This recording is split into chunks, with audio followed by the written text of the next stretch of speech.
Hello everyone, good morning. कैसे हो? उम्मीद करता हूँ कि सब अच्छे होंगे। आज के इस वीडियो में हम अपने एकदम नया चैप्टर स्टार्ट कर रहे हैं, एस ब्लॉक। इससे पीछे वाले वीडियो में हमने एटॉमिक स्ट्रक्चर वाले चैप्टर को कंप्लीट कर लिया है। उसका लिंक आपको डिस्क्रिप्शन में मिल जाएगा या आपको प्लेलिस्ट में भी मिल जाएगा। देखो, बिना टाइम वेस्ट किए अपना चैप्टर स्टार्ट करते हैं। यहाँ पे न तो कोई कमेंट पढ़ने का झंझट है, न कुछ और फालतू की बातें करनी नहीं है। आओ सीधा चैप्टर स्टार्ट करो। कुछ समझ में नहीं आई वो कमेंट करो, उसका रिप्लाई दे दिया जाएगा। ठीक है, चलो एस ब्लॉक हेडिंग डालो। एस ब्लॉक क्या होता है? देखो, जब भी हम इलेक्ट्रॉनिक कॉन्फ़िगरेशन करेंगे, लिखेंगे, है ना, तो जो अंतिम इलेक्ट्रॉन होगा वो कौन से ऑर्बिटल में जाएगा, कौन से कक्षक में जाएगा? एस में जाएगा। तो उसको क्या बोल देंगे हम? एस ब्लॉक का एलिमेंट बोल देंगे। देखो, इसके अंदर कितने ग्रुप शामिल किए गए हैं? हमारे जो आवर्त सारणी है, पीरियोडिक टेबल, उसके अंदर जो पहला और दूसरा वर्ग है, फर्स्ट एंड सेकंड ग्रुप है, उसको किस में शामिल किया गया? एस ब्लॉक में शामिल किया गया है। ठीक है, देखो सबसे पहले हाइड्रोजन है, वो एस ब्लॉक के अंदर ही शामिल किया गया है। हालांकि उसकी जो प्रॉपर्टीज है वो सत्रिय ग्रुप के जैसी भी है, लेकिन उसको क्या किसमें शामिल किया गया है? फर्स्ट ग्रुप में शामिल किया गया है। अर्थात उसको हम आवारा ग्रुप का मतलब आवारा एलिमेंट भी बोलते हैं। इतना आपको याद रह जाएगा। चलो एस ब्लॉक की हेडिंग डालो और उसके बाद में जनरल सी बातें लिखो। जो एस ब्लॉक होता है उसमें पहला ग्रुप होता है, उसमें इलेक्ट्रॉन किस में जाएंगे? मतलब एस कक्षक में तो जाएंगे, लेकिन NS1 मतलब उसका सामान्य इलेक्ट्रॉनिक विन्यास क्या लिखेंगे? NS1। और जो सेकंड ग्रुप है उसका क्या लिखेंगे? NS2। तो सामान्य इलेक्ट्रॉनिक विन्यास क्या हो जाएगा? NS2 या फिर NS1। ठीक है, अब देखो हेडिंग डालो एस ब्लॉक और उसके बाद में लिखना स्टार्ट करो। जैसे जैसे मैं लिखाऊं वैसे वैसे लिखो। सबसे पहले क्या बोलोगे? जिन तत्वों का अंतिम इलेक्ट्रॉन किस कक्षक में प्रवेश करता हो? एस कक्षक में, वो क्या कहलाते हैं? एस ब्लॉक के तत्व कहलाते हैं। ठीक है, लिखो। देखो एस ब्लॉक, तो मैं यहाँ पे हेडिंग लिख दी, अब क्या सॉरी वो हेडिंग डाल दी। उसके बाद में लिखवाना स्टार्ट करता हूं। जिन तत्वों का अंतिम इलेक्ट्रॉन, जिन तत्वों का अंतिम इलेक्ट्रॉन, कौन सा इलेक्ट्रॉन? अंतिम इलेक्ट्रॉन किसमें जाता हो? एस कक्षक में प्रवेश करता हो। अंतिम इलेक्ट्रॉन एस कक्षक, कक्षक का मतलब होता है ऑर्बिटल, एस कक्षक में प्रवेश करता हो, क्या कहलाते हैं वो? एस ब्लॉक के तत्व कहलाते हैं। एस कक्षक में प्रवेश करता है, क्या कहलाता है? एस ब्लॉक कहलाता है। ठीक है, वो क्या कहलाता है? एस ब्लॉक का तत्व कहलाता है। यहां तक बात समझ में आ गई? तो एस ब्लॉक में क्या हो जाएगा? अंतिम इलेक्ट्रॉन है वो कौन से कक्षक में जाएगा? एस कक्षक में जाएगा। इनका सामान्य इलेक्ट्रॉनिक विन्यास क्या होता है? तो सामान्य इलेक्ट्रॉनिक विन्यास मतलब कॉमन सामान्य इलेक्ट्रॉनिक विन्यास क्या हो जाएगा? NS1 या फिर NS2। ये भी बता दूंगा कैसे आया क्या आया, है ना, सारा का सारा। जब हम इलेक्ट्रॉनिक कॉन्फ़िगरेशन लिखेंगे तब समझ में आ जाएगा। इसमें टोटल कितने ग्रुप हैं? 2 है। कौन कौन से? फर्स्ट और सेकंड। उसके अंदर कौन कौन से एलिमेंट है सारे के सारे अभी मैं बताने वाला हूँ। यहाँ तक अगर आपके समझ में आया तो स्क्रीनशॉट ले सकते हो। जैसे सबसे पहले आ जाता है अपने हाइड्रोजन, उसके बाद में लिथियम, उसके बाद में Na मतलब सोडियम, फिर पोटेशियम। ये सारे के सारे इसके अंदर आ जाएंगे। हेलिना, रूबी, सजी, फिर, है ना, ये सारा के सारे ट्रिक के साथ में पढ़ाऊंगा आपको मैं, टेंशन बिल्कुल भी नहीं लेनी। तो जैसे हम हाइड्रोजन की बात करें, देखो अगले स्लाइड पे चलते हैं, इरेज कर देता हूँ, एक सेकेंड। हाँ, डस्टरी साइड रह गया था, सॉरी। हाँ, तो देखो ये तो नॉर्मल बात थी, यहाँ तक समझ में आ गए। अब आगे चले। जैसे एस ब्लॉक पढ़ रहे हैं तो अंतिम इलेक्ट्रॉन तो एस कक्षक में जाएगा ना, तभी तो वो क्या होगा? एस ब्लॉक का तत्व होगा, एलिमेंट होगा। अब देखो सबसे पहले जैसे हाइड्रोजन होता है उसको हम 1s1, जैसे 1s1 इलेक्ट्रॉनिक विन्यास हो जाएगा, ऐसे लिथियम का 1s2 2s1 हो जाएगा। ये सारे के सारे मैं लिखाने वाला हूँ। तो इसमें मैंने एस ब्लॉक में कितने वर्ग बताए? 2 बताए। कौन कौन से वर्ग? फर्स्ट और सेकंड, मतलब ग्रुप फर्स्ट एंड सेकंड। तो सबसे पहले हेडिंग डालो वर्ग फर्स्ट के तत्व है। कौन से? वर्ग फर्स्ट के तत्व मतलब ग्रुप फर्स्ट। तो यहाँ पे कौन कौन से आ जाएंगे? वर्ग फर्स्ट के तत्व है। देखो वर्ग फर्स्ट के तत्व क्या है? देखो कौन कौन से हैं वो तो मैं अभी बताऊंगा ये आपको आगे सारे के सारे। लेकिन इनकी प्रॉपर्टीज क्या होती है? इस वर्ग के तत्व क्षारीय धातु हैं, मतलब एल्केलाइन मेटल्स हैं। क्यों है? क्योंकि वो क्षार बनाते हैं क्रिया करके, या फिर आप संगत हाइड्रोक्साइड बनाते हैं, ये बात बोल सकते हो। और भी सिंपल वर्ड्स में बताऊं तो वो क्या बनाते हैं? OH minus. हाइड्रोक्साइड यही तो होता है, तो संगत हाइड्रोक्साइड बनाते हैं। जैसे आप Na है उसकी अभिक्रिया H2O से करवाओगे तो वो क्या बनाएगा? NaOH बनाएगा, साथ में हाइड्रोजन गैस निकलेगी। तो ये जो NaOH बना रहा है, NaOH, तो OH है वो क्या है? हाइड्रोक्साइड है। तो ऐसे ही जो बनाएगा ना वो क्या बनाएंगे? संगत हाइड्रोक्साइड बनाएंगे। इसीलिए इनको हम क्या बोल देंगे? क्षार कह देंगे, है ना। क्या कह देंगे? क्षारीय धातु कह देंगे, सॉरी। तो सबसे पहले क्या लिख देंगे? ये जल के साथ अभिक्रिया करके क्या बनाते हैं? क्षार बनाते हैं, अतः ये क्षारीय धातु कहलाते हैं। सबसे इंपॉर्टेंट पॉइंट यही आ जाता है। तो क्या बोल दोगे? वर्ग फर्स्ट के तत्व ये क्या करते हैं?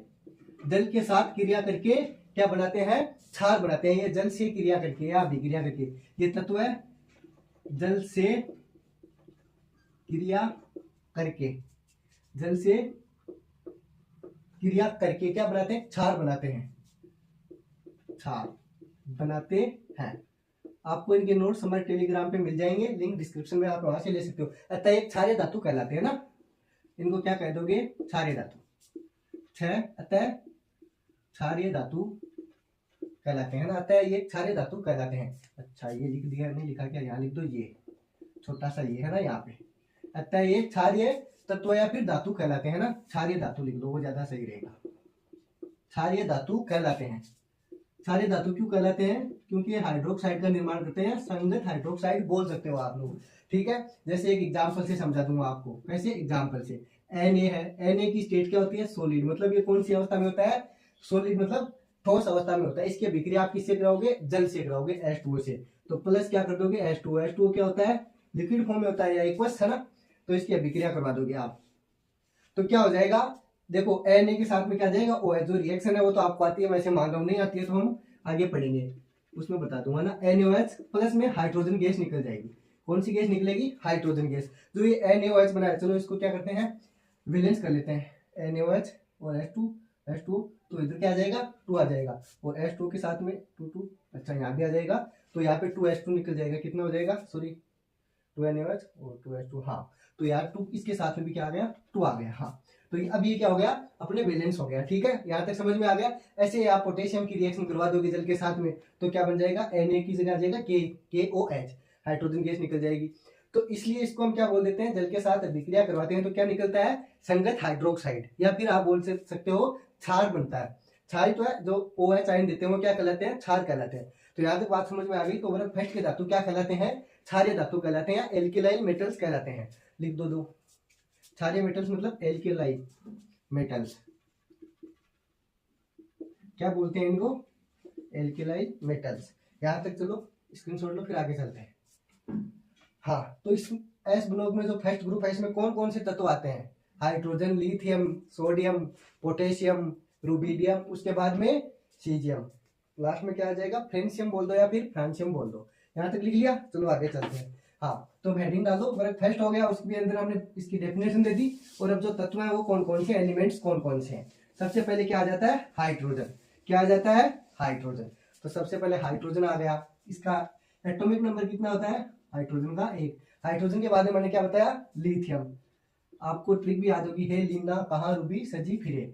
तो ये हो गया सोडियम, हे लीना कहाँ रूबी सजी फिरे। यहाँ तक बात समझ में आ गई। अब देखो इनका इलेक्ट्रॉनिक विन्यास भी लिखवाऊंगा आगे मैं, जो मैंने पीछे वाले चैप्टर में भी आपको लास्ट टॉपिक है वही करवाया था। तो इसका एटॉमिक नंबर, जैसे इसका तो 1 हो गया, आप लिखते कैसे हो? एटॉमिक नंबर आपको लिखना आता है? अगर नहीं आता तो देखो मैं ट्रिक बता देता हूँ। जैसे हम लिखते हैं ना 2 8 8 18 18, फिर ऐसे 32 32 जोड़ते जाते हैं ना। तो सीधा याद रखो 2 8 18 32 ऐसे जोड़ते चलते हैं नीचे। तो देखो इसके अंदर 1 है हाइड्रोजन का, आपको पता है इसमें 2 जोड़ दोगे तो कितना हो जाएगा? इसका 3 हो जाएगा। 3 में फिर आगे 8 जोड़ दोगे, इसका हो जाएगा 11। 11 के अंदर फिर वापस आप 8 जोड़ दोगे, कितना हो जाएगा? 19। ऐसे 2 बार जोड़ोगे ना। 19 के अंदर फिर देखो 8 2 8 8 18, फिर 18 जोड़ दोगे तो कितना हो जाएगा इसका? 37। 37 के अंदर फिर से आप 18 जोड़ दोगे तो हो जाएगा 55। कितना? 55। और इसके अंदर वापस फिर आप जोड़ दोगे 32 तो हो जाएगा 87। कितना? 87। अब देखो इनका नाम, इसका हाइड्रोजन हो गया, इसका लिथियम हो गया, इसका सोडियम हो गया, इसका पोटेशियम हो गया, उसके बाद में रुबिडियम, सीजियम और फ्रांसियम या फिर फ्रेंशियम भी बोल देते हो, ठीक है। इनका नाम लिखना मैं ऐसे उचित नहीं समझ रहा, क्योंकि इतना पता है आपको। अब देखो इसमें धातु कौन सी है, अधातु कौन सी है, क्षार धातु कौन सी है, आप लोगों को पता होना चाहिए। इसमें मात्र और मात्र एक अधातु है, और वो कौन है? हाइड्रोजन। कौन सी है? हाइड्रोजन। हाइड्रोजन क्या है? गैस। तो इसको हम क्या बोलते हैं? अधातु। क्या है ये? अधातु। और वो कौन सी है? एक हाइड्रोजन। तो ये हो गया आपने अधातु, मतलब नॉन मेटल। यहां तक बात समझ में आई। उसके बाद में सारी की सारी सीजियम तक, कहां तक? यहां से लेकर यहां तक। ये क्या है? ये है क्षार धातु, एल्केलाइन मेटल, क्षार धातु। इनको क्या बोल देते हो आप? क्षार धातु। देखो ये जो भी हम पढ़ेंगे ना, सारे के सारे क्या रटने वाली चीजें हैं, क्योंकि इनको याद रखना पड़ेगा आपको, तभी याद रहेगी। इसमें समझने लायक कुछ भी नहीं है, लाइन टू लाइन आपको याद करनी पड़ेगी। और फ्रेंडशियम क्या है, रेडियो एक्टिव एलिमेंट है। लास्ट वाला ये क्या है, रेडियो एक्टिव एलिमेंट है। रेडियो एक्टिव कौन सा है, फ्रेंडशियम, जिसका एटॉमिक नंबर क्या है 87।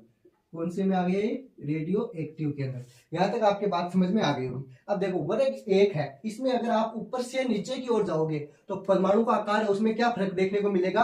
परमाणु का आकार है मतलब साइज ऑफ एटम है वो क्या हो जाएगी, इंक्रीज होगी, बढ़ेगी। बहुत ही इंपॉर्टेंट चीज है। वर्ग फर्स्ट में ऊपर से नीचे जाने पे जो परमाणु है उसकी त्रिज्या है उस पर क्या प्रभाव पड़ेगा, वो बढ़ जाएगी। आई बात समझ में, इंपॉर्टेंट लाइन है, डायरेक्ट वन लीनियर क्वेश्चन आता है यहाँ से। हालांकि सभी वर्गों में ऊपर से नीचे जाते हैं तो क्या होता है, परमाणु का आकार बढ़ता है। तो हम फर्स्ट के लिए अलग से लिखेंगे ना, सबके लिए लिखते चलेंगे। तो वर्ग फर्स्ट में ऊपर से नीचे जाने पे परमाणु का आकार है अर्थात त्रिज्या है उसमें क्या होगी, वृद्धि होगी। तो ये चीज मैं यहाँ पे लिख देता हूँ, है ना। इसका इलेक्ट्रॉनिक विन्यास भी लिखेंगे। तो मैंने आपको पहले बताया, जैसे मैं लिख देता हूँ कुछ का, जैसे इसका 1s कितना होता है 1, इसका कितना होता है 3 पे आता है ना। तो देखो 1s 2 और उसके बाद में 2s 1। ऐसे मैंने आपको इसे पहले भी लिख के बताया, तो पूरा का पूरा आप लिखोगे, एकदम सिंपल है ना। तो इलेक्ट्रॉनिक विन्यास वाला काम मैं आपको दे रहा हूँ क्योंकि ये मैंने जस्ट पीछे वाली वीडियो में ही करवाया है, तो इतना तो आपको पढ़ना पड़ेगा ना। और सबसे सिंपल है ये, तो आपको मैंने पूरा बताया ट्रिक के साथ में कैसे क्या बनना है। तो सारा का सारा आप भरोगे यहाँ पे इलेक्ट्रॉनिक विन्यास, ठीक है, मैं जगह खाली छोड़ रहा हूँ। हाँ, उसके बाद में देखो क्या बताया मैंने, वर्ग फर्स्ट में ऊपर से नीचे जाने पे परमाणु का आकार अर्थात त्रिज्या में क्या होती है, वृद्धि। त्रिज्या को रेडियस बोलते हो। तो मैं यहाँ पे स्टार पॉइंट लगा के लिख रहा हूँ। ग्रुप फर्स्ट हो गया ना। वर्ग का मतलब होता है, वर्ग को हिंदी में बोलते हैं, सॉरी इंग्लिश में बोलते हैं ग्रुप। हाँ, तो वर्ग फर्स्ट में ऊपर से नीचे जाने पर, वर्ग फर्स्ट में ऊपर से नीचे जाने पर, नीचे जाने पर परमाणु त्रिज्या, परमाणु त्रिज्या को आप क्या बोल देते हो, रेडियस बोल देते हो इंग्लिश में। या परमाणु आकार क्या होता है, बढ़ता है। परमाणु त्रिज्या में वृद्धि होती है। त्रिज्या बोल दो या परमाणु का आकार बोल दो, साइज बोल दो, एक ही बात है। क्या होती है, वृद्धि होती है। तो सीधा सा आप ये लिखोगे ना, वर्ग फर्स्ट में ऊपर से नीचे जाने पे परमाणु आकार या रेडियस में क्या हो जाती है, वृद्धि हो जाती है। सबसे इंपॉर्टेंट बात ये होगी। उसके बाद में सेकंड, अपने आवर्त में क्या होगा, जो वर्ग फर्स्ट है उनके तत्वों का आकार क्या होगा, सबसे बड़ा होगा। ये भी इंपॉर्टेंट बात है। तो क्या बोल दोगे, जो अपने आवर्त के अंदर है वो वर्ग फर्स्ट के तत्व है, इनका आकार क्या होगा, सबसे बड़ा होगा। तो लिख दूं मैं अपने आवर्त में सबसे बड़ा आकार, डायरेक्ट लिख दूं। तो क्या लिखोगे, अपने आवर्त में, किसके अंदर, अपने आवर्त में, अपने आवर्त में आकार क्या होगा इनका, सबसे बड़ा होगा, है ना। तो अपने आवर्त में वर्ग फर्स्ट के तत्वों का आकार, तत्वों का आकार क्या होगा, सबसे बड़ा। देखो इस बात का मतलब मैं समझा दूं आपको। जब भी आप लेफ्ट टू राइट जाओगे, अपने अवस्थानी है ना उसके अंदर, इधर से इधर जाओगे ऐसे, तो जो इधर वाले ना इनका आकार इधर वाले से क्या होगा, बड़ा। मतलब इधर जाओगे ना तो ये ज्यादा बड़े होंगे और ये कम बड़े होंगे। ये बात समझ आई है मैंने आपको। तो आप लेफ्ट टू राइट जाओगे ना तो क्या होगा, आकार में वृद्धि होगी। ये बात थी यहाँ पे। तो अपने आउट में सबसे पहले आते हैं, फर्स्ट वर्ग में आ रहे हैं इसलिए ना। तो क्या हो जाएगा, सबसे पहले नेटवर्क का आकार भी क्या हो जाएगा, सबसे बड़ा हो जाएगा। यहाँ तक मैंने आपको समझाया है ना। तो क्या हो गया, अपने आवर्त में वर्ग फर्स्ट के तत्वों का आकार क्या होता है, सबसे बड़ा होता है। आप इसका स्क्रीनशॉट लो, फिर आगे चलते हैं। इनको आप क्या बोल देते हो, क्षार धातु बोल देते हो। कौन से, वो लिथियम से लेके सीजियम तक। और ये क्या है, क्षार धातु मतलब एल्केलाइन मेटल हो गए। यहाँ तक समझ में आया, अगर समझ में आया तो आगे चले। तो सबसे कम विद्युत ऋणता वाला तत्व कौन सा है, आप मुझे बताओ, साथ साथ में उतारो और बताते चलो। सबसे कम विद्युत ऋणी तत्व कौन सा है। देखो विद्युत ऋणी का मतलब क्या होता है, जिसका आकार जितना छोटा होता है वो उतना ही क्या होता है, विद्युत ऋणी होता है। तो आकार छोटा मतलब विद्युत ऋणी ज्यादा। इसमें देखो सबसे आकार छोटा किसका होगा, ऊपर से नीचे जाएंगे तो आकार क्या हो जाएगा, बढ़ता जाएगा, है ना। तो सीधा सा मतलब ये हो गया ना, यहाँ तक सीजियम तक आएंगे। ये एफ आर सॉरी फ्रेंशियम तो क्या है, रेडियो एक्टिव, तो इसकी तो हम बात कर ही नहीं रहे। लेकिन सीजियम है, ये सबसे नीचे आ रहा है इसमें, है ना। तो इसका आकार क्या हो जाएगा, सबसे बड़ा। तो ये क्या हो जाएगा, सबसे अधिक विद्युत धनी हो जाएगा। क्या हो जाएगा, विद्युत धनी। क्योंकि देखो ऋणी कब होता, जब ये सबसे छोटा होता आकार, लेकिन इसका तो आकार क्या है, सबसे बड़ा। तो सबसे कम विद्युत ऋणी वाला भी बोल सकते हैं ना इसको। कौन सा हो जाएगा, सबसे कम विद्युत ऋणी तत्व है सीजियम। तो मैं यहाँ पे स्टार पॉइंट लगा के लिख दूं, सर्वाधिक धन विद्युती तत्व बोल दो या सबसे कम विद्युत ऋणी तत्व बोल दो। अगली बात समझ में, कौन सा है, सीजियम। तो स्टार पॉइंट लगा के लिख रहा हूँ, सीधा का सीधा क्वेश्चन आता है सीजियम के बारे में। क्या सबसे कम विद्युत ऋणी तत्व है। सॉरी, कौन सा सबसे कम विद्युत ऋणी तत्व कौन सा है? सबसे कम विद्युत ऋणी तत्व है। कौन है? सीजियम। ठीक है, सबसे कम विद्युत ऋणी तत्व है। दूसरे वर्ड्स में आप क्या बोल सकते हो? सबसे कम विद्युत ऋण है ना, मतलब इसका मतलब ये क्या होगा? सबसे अधिक धनी विद्युत तत्व हो गया ना, मतलब प्लस, मतलब इसका आकार बड़ा हो गया ना सबसे, तो क्या हो गया? सबसे विद्युत धनी हो गया। दूसरे वर्ड्स में ऐसे बोल सकते हैं ना। तो दूसरे वर्ड्स में मैं क्या बोल दूं? सबसे अधिक धन विद्युती तत्व है। सबसे, दोनों तरह से आ सकता है किसी भी लैंग्वेज में। सबसे अधिक धन विद्युती तत्व है। कौन सा है? सबसे अधिक धन विद्युती तत्व है। आगे बात समझ में? Bracket close. अगर यहां तक समझ में आ गई तो फिर आगे चलते हैं। देखो, आप उतारते चलो साथ साथ में। तो आओ छाने का सबसे कम विद्युत ऋणी तत्व कौन सा है? सीजियम। दूसरे वर्ड्स में क्या बोल सकते हो? सबसे अधिक विद्युत धनी कौन सा है? सीजियम। मतलब फर्स्ट की बात चल रही है ना। आगे चले, सीजियम बात होगी सीजियम तक, CS। हाँ, अब एक बात बताओ, जो क्षार धातुएं होती हैं इनकी क्रियाशीलता कैसी होती है? बताओ मेरे को कोई। क्षार धातुओं की क्रियाशीलता, देखो बात करें इनकी क्रियाशीलता की, मैं इरेज कर दूं यहां से। हाँ, आप एक एक पॉइंट नोट करते चलो साथ साथ में। हाँ,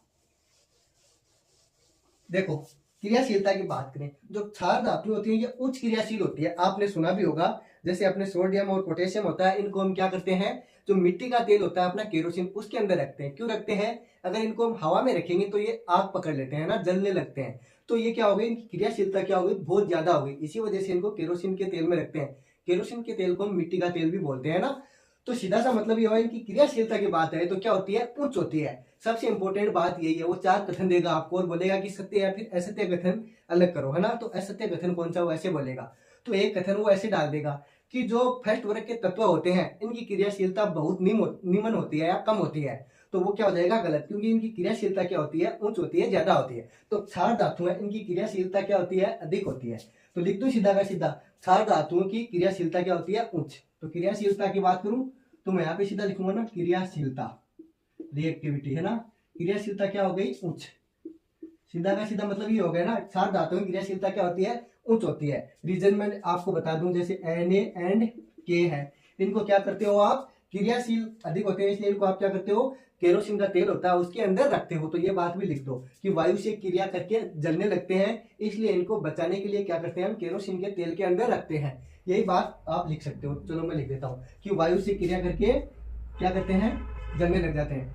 Na&K अत्यधिक क्रियाशील होने के कारण, अत्यधिक क्रियाशील होने के कारण वायु के संपर्क में आने पर, वायु के संपर्क में आने पर जलने लगते हैं।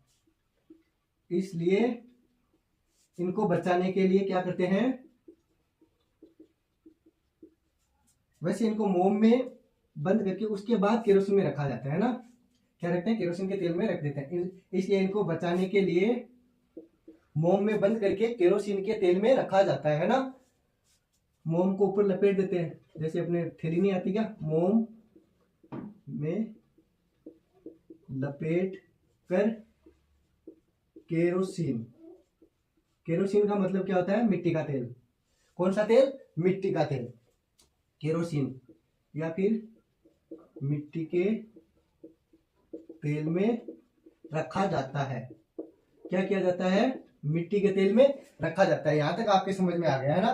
तो आप ये बोल सकते हो। दूसरी एक बात और बताऊं, जो Na&K है ये क्या होते हैं? बहुत ही सॉफ्ट धातु होते हैं, मेटल होते हैं। इनको आप आसानी से क्या कर सकते हो? चाकू से भी काट सकते हो। तो ये बात भी लिख लो। इनको आप क्या बोल देते हो? मृदु या कोमल या फिर मुलायम धातु भी कह देते हो। किसको?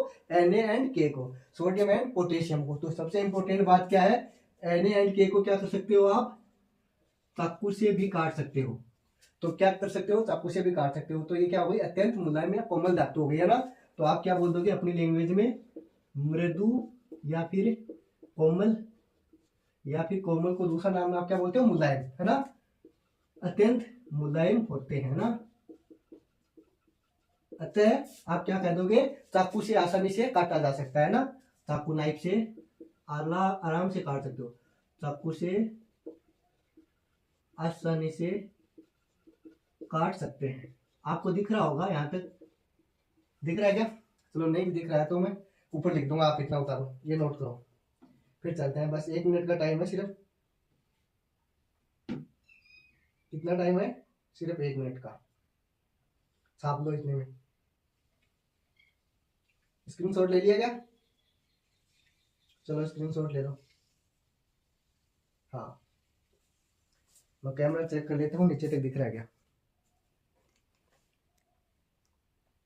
हाँ दिख रहा है, कोई बात नहीं, अच्छा है। चलो आगे चले।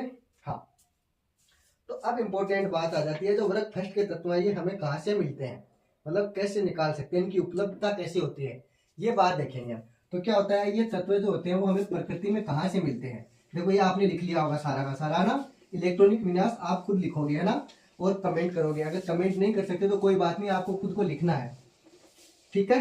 हाँ, अब देखो अगली हेडिंग डालो, वर्ग फर्स्ट के तत्वों की उपलब्धता।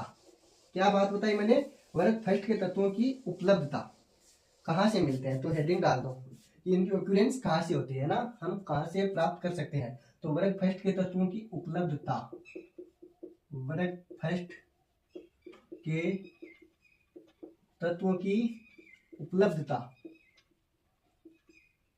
ये केरोसिन वाला क्वेश्चन बहुत बार आया आपके एग्जाम में, और एक जो चाकू से कौन सी धातु को काट सकते हैं ये भी पूछता है ना, बहुत बार पूछता है। तो देखो ये तत्व होते हैं, हमें प्रकृति में ऑक्साइड के रूप में मिलते हैं, या आप बोल सकते हो सल्फाइड के रूप में मिल जाते हैं, सल्फेट के रूप में मिलते हैं, या कार्बोनेट आदि के रूप में मिलते हैं हमें। मतलब ये संयुक्त अवस्था में पाए जाते हैं, मतलब स्वतंत्र नहीं पाए जाते। संयुक्त मतलब मिले जुले, जैसे 2-3 तत्व एक साथ में पाए जाते हैं, है ना, खोद के निकालते हैं जमीन से।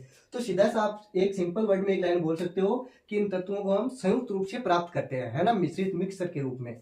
ठीक है, तो सबसे पहली बात क्या हो जाएगी, ये तत्व प्रकृति में ऑक्साइडों के रूप में, सल्फाइडों के रूप में, या सल्फेट, कार्बोनेट आदि के रूप में संयुक्त अवस्था में पाए जाते हैं। तो उपलब्धता क्या होगी इनकी, देखो शॉर्टकट में से सिंपल सिंपल लिखो एकदम ना। ये प्रकृति में हमें किस किस के रूप में मिलते हैं, ऑक्साइड्स के रूप में, सीधा ऑक्सीजन के रूप में नहीं मिलते हैं ना, ऑक्साइड साथ में पड़ता है, मिलता है, ऑक्साइड्स हो गए। ऐसे क्या हो गए, सल्फाइड हो गए, सल्फाइडों के रूप में मिलते हैं। तीसरा क्या हो गया, सल्फाइड के बाद में मैंने क्या बताया, सल्फेट हो गया, किसके रूप में, सल्फेट। ऐसे ही आप क्या बोल सकते हो, कार्बोनेट बोल सकते हो, है ना, कार्बोनेट के रूप में मिलते हैं। तो एकदम सिंपल सिंपल बातें हैं। तो ये प्रकृति में हमें कैसे मिलते हैं, ऑक्साइड, सल्फाइड या सल्फेट या कार्बोनेट के रूप में मिलते हैं। आगे बात समझे, तो आपको मैं एक चीज बताऊं, ऐसे बोल सकते हैं हम सीधा सीधा, है ना। तो किसकी कौन सी अवस्था हो गई इनकी, ये संयुक्त रूप हो गया ना, संयुक्त अवस्था में कौन सी अवस्था है, संयुक्त अवस्था। फिर बोलोगे कि सर आपने बताया नहीं, है ना, लिख देता हूँ। ऑक्साइड, सल्फाइड, सल्फेट, कार्बोनेट आदि की संयुक्त अवस्था के रूप में हमें ये मिलते हैं। देखो भूपरपट्टी की बात करें तो ये उपलब्ध होते हैं ना, ये बारात्मक के आधार पे जो सबसे अधिक होता है वो कौन सा तत्व है हमारे, ऑक्सीजन है। कौन सा है, ऑक्सीजन। लेकिन मैं आपको एक बात बोलूं कि सोडियम होता है वो हमारे भूपरपट्टी मतलब अंदर से जब खोते हैं ना, तब जो सोडियम होता है वो कितने नंबर पे मिलता है, पोटेशियम है वो कितने नंबर पे है, ये क्वेश्चन आपको पूछता है। तो हमारा जो Na है, Na कौन सा, Na वो कितने नंबर पे मिलता है, 7 नंबर पे मिलता है। ऐसे पोटेशियम है वो 8 नंबर पे मिलता है। लिथियम है वो हमारे प्रकृति में 35वें स्थान पे मिलता है जब हम निकालते हैं खोद के। ये बात मैं आपको लिखा देता हूँ, सॉरी, है ना। तो ये आपने लिख लिया होगा ना यहाँ तक। तो अब मैं आगे बता देता हूँ आपको सीधा सीधा, मतलब, है ना, संयुक्त अवस्था में पाए जाते हैं जब भूपरपट्टी को हम खोदते हैं, है ना। हो सकता है हिंदी में कुछ मिस्टेक हो जाए लिखने में, लेकिन बोलने में कुछ भी मिस्टेक नहीं होगी। हाँ, तो भूपरपट्टी में उपलब्ध, क्या उपलब्ध मात्रात्मक या बारात्मक मात्रा के आधार पर, है ना, पर भूपरपट्टी में उपलब्ध, बारात्मक मतलब वेट, वजन, बारात्मक, बारात्मक मात्रा के आधार पर, बारात्मक, भार मतलब वजन होता है, वेट, मात्रा के आधार पर, स्थान, तत्वों के स्थान, आधार पर तत्वों के स्थान पर, तत्वों के स्थान, कौन कौन से तत्व कौन से स्थान पे मिलता है। देखो इंपॉर्टेंट चीज है, जो हमारे सोडियम होता है, पोटेशियम होता है, इन सब का मैं स्थान लिखवा रहा हूँ, आपको याद रखना है। तो Na होता है, कौन सा हमारे Na, ये तो कौन से नंबर पे मिलता है, ये कौन से पे मिलता है, और लिथियम कौन से पे मिलता है, आपको याद रखना है, बहुत ही मोस्ट इंपोर्टेंट है। तो हमारे जो सोडियम होता है Na, ये कौन से स्थान पे मिलता है, 7वें स्थान पे, 7वें स्थान पे, कौन से पे है, 7th। ऐसे ये कौन से पे है, 8th स्थान पे है। और ये कौन से पे है, 35वें स्थान पे। आगे बात समझ में, तो बहुत इंपॉर्टेंट लाइन है, आप इसको ऐसा ऐसा छाप लो। भूपरिपट्टी में उपलब्धता के आधार पे, मतलब बारात्मक उपलब्धता के आधार पे सोडियम 7वें पे, पोटेशियम 8वें पे और लिथियम 35वें स्थान पे पाया जाता है। बहुत इंपॉर्टेंट लाइन है ना, सीधा का सीधा एग्जाम में आता है, वन लीनियर क्वेश्चन है ना। छापो, फिर आगे चलते हैं। हो गया क्या काम पूरा? अब देखो इंपॉर्टेंट बात बता देता हूं मैं। यहां तक हो गया, चलो आगे कर दूं इरेज। हाँ ठीक है। अब देखो सोडियम होता है वो हमें किस किस रूप में मिलता है, मतलब कहाँ कहाँ मिलता है, बताएगा कोई? वीडियो को पॉज करके पहले कमेंट करेगा मेरे बताने से पहले। अगर आ रहा है तो बताओ भाई कमेंट करके, पता तो चले आपको खुद को भी कि आपको कितना क्या याद है। मैं बताऊंगा उसके बाद तो आ जाएगा ना आपको। सोडियम होता है वो मुख्य रूप से हमें रॉक साल्ट होता है, जिसको आप NaCl बोलते हो, उसके रूप में पाया जाता है। आई बात समझ में?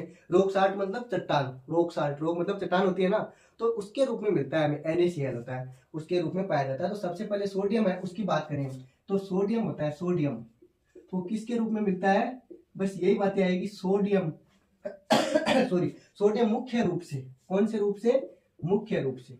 सोडियम मुख्य रूप से, चलो बड़े लिखूंगा थोड़े, rock salt, rock salt means NaCl, sodium chloride है ना, रॉक साल्ट NaCl के रूप में पाया जाता है। तो आप लिख दोगे सोडियम मुख्य रूप से रॉक साल्ट के रूप में, मुख्य रूप से है ना, मुख्य रूप से ऐसे लिख दो एरो लगा के, किसके रूप में? रॉक साल्ट के रूप में पाया जाता है। सोडियम बोरेक्स के रूप में भी पाया जाता है ना, दूसरा कौन सा हो जाएगा? Sodium borax. पहला हो गया रॉक साल्ट, सेकंड लिख देता हूं सोडियम बोरेक्स के रूप में पाया जाता है। कौन से के? Sodium borax.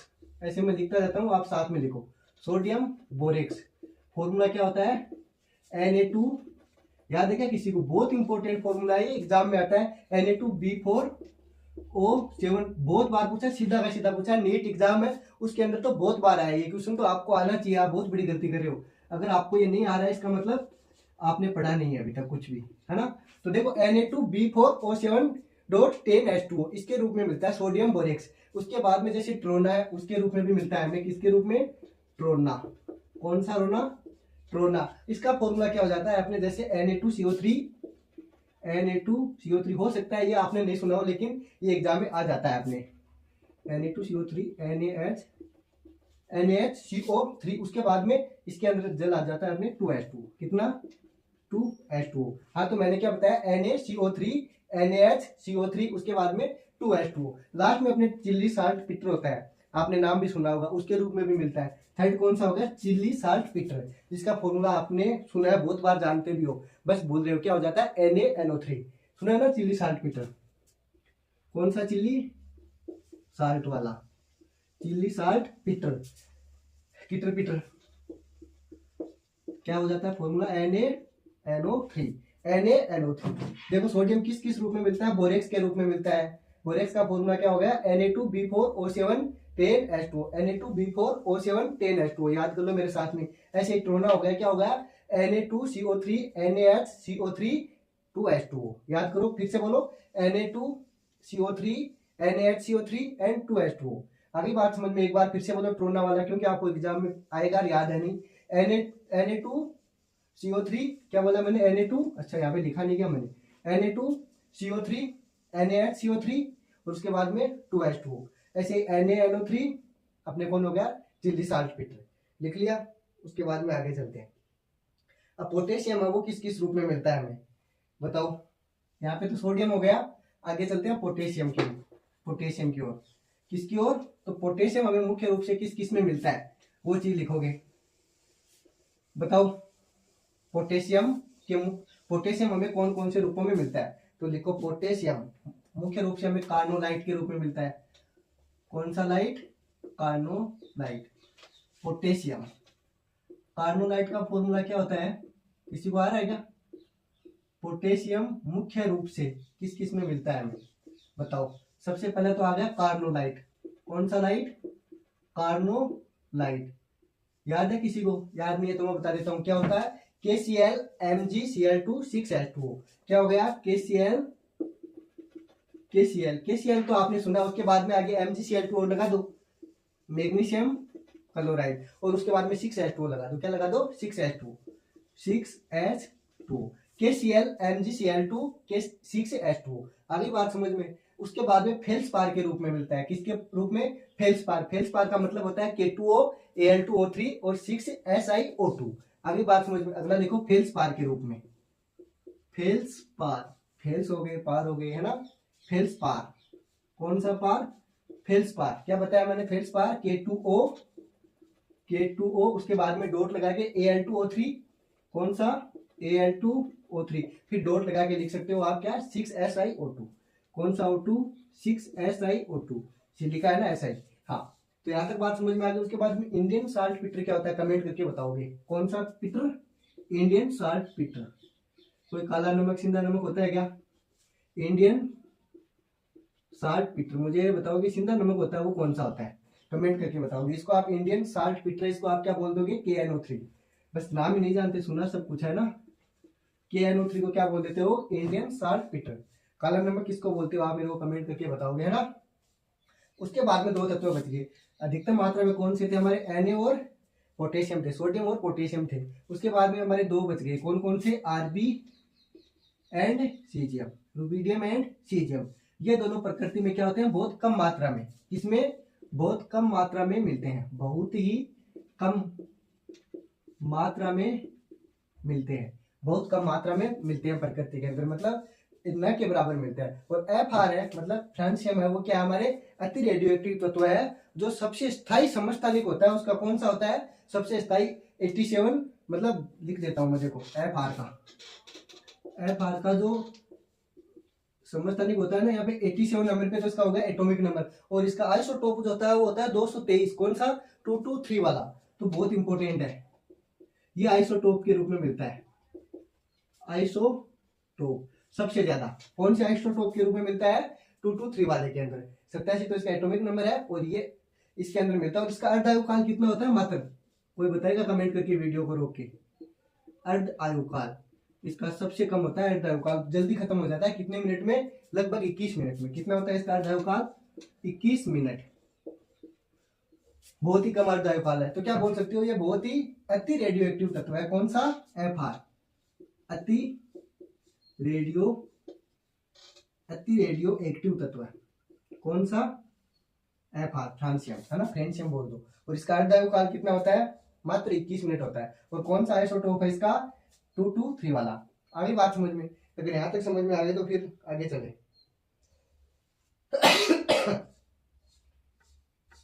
आगे बात समझ में। अगर बात समझ में आ गई तो देखो, अब कल क्या करेंगे, जो हम इसकी भौतिक प्रॉपर्टीज या भौतिक गुण है, रासायनिक गुण है, ये सब आगे पढ़ेंगे। उसके बाद में वर्ग सेकंड पढ़ेंगे। तो यहाँ पे हमारे क्या हो जाता है, जैसे कि लगभग मैंने इसके तो फर्स्ट ग्रुप में कौन कौन से एलिमेंट है, ये कहाँ से प्राप्त होते हैं, उपलब्ध तक आपको बता दिया है। अब नेक्स्ट वीडियो में हम स्टार्ट करेंगे इनके भौतिक गुण, रासायनिक गुण, ये सब है ना, अभिक्रिया वगैरह ये। तो यहाँ तक स्क्रीनशॉट लो, फिर चलते हैं कल एक नए टॉपिक के साथ, मतलब सॉरी नए टॉपिक क्या, इसको कंटिन्यू करते हैं ना। ठीक है, thank you, thanks for watching.